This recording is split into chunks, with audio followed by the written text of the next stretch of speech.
வணக்கம். நான் மைபூஸ் call taxi provider Sivakumar, KTC நகர், திருநெல்வேலி.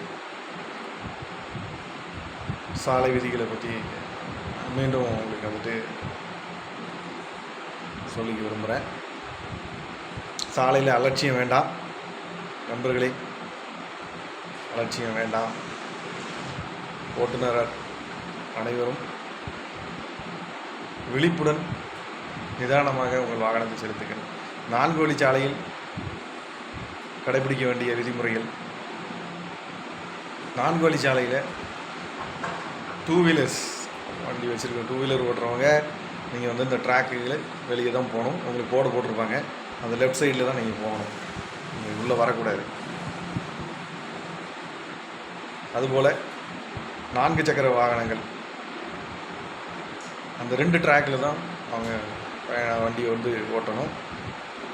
2 வீலர் 4 சக்கர வாகனம் போகிற இந்த ட்ராக்குள்ளே தயவுசெய்து ஓட்டாதீங்க. நீங்கள் கொஞ்சம் வேகமாக போயிட்டீங்கன்னா பரவாயில்ல.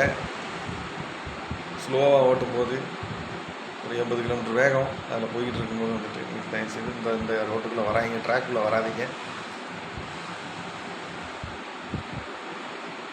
4 சக்கர வாகனத்தை ஓட்டுபவர்கள்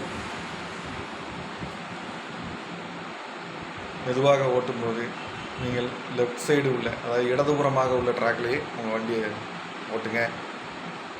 கொஞ்சம் வேகமாக போகிறவங்க ரைட் சைடு ட்ராக்கில் போங்க.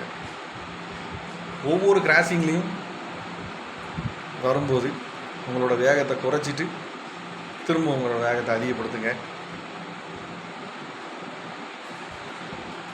ஏன்னா ரோடை கிராஸ் பண்ணுறவங்க உங்களோட வேகத்தை அவங்க கணிக்க முடியாது.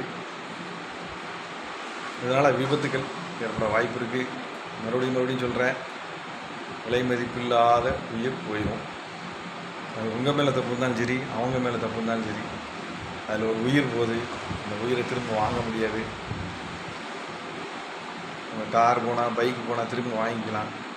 உங்கள் கை கால் உடஞ்சா கூட முடிஞ்ச அளவுக்கு நீங்கள் இன்றைக்கி மருத்துவ வசதிகள் நிறைய இருக்குது, ஓரளவுக்காக தப்பிச்சிக்கலாம். நீங்கள் உயிர் போயிடுச்சுன்னா எந்த ஒரு கட்டுக்கட்டாக நீங்கள் பணத்தை வீட்டில் கட்டி வச்சுருந்தாலும் சரி தான், கொண்டு கொட்டினாலும் சரி தான், மருத்துவமனையில் உங்கள் உயிரை திரும்ப வாங்க முடியாது. அந்த ரோட்டில் உங்கள் உயிர் போக வேண்டாம். கடவுள் கொடுத்த அந்த உடம்பை சிதைக்காமல் நல்லபடியாக திரும்பவும் கடவுள்கிட்ட கொடுப்போம். எல்லாரும் கடவுளோட ஆசீர்வாதத்தை கொடுப்போம். உயிர் ரொம்ப முக்கியமானது. உங்கள் குடும்பம் உங்களை நம்பி தான் இருக்குது. நன்றி, வணக்கம்.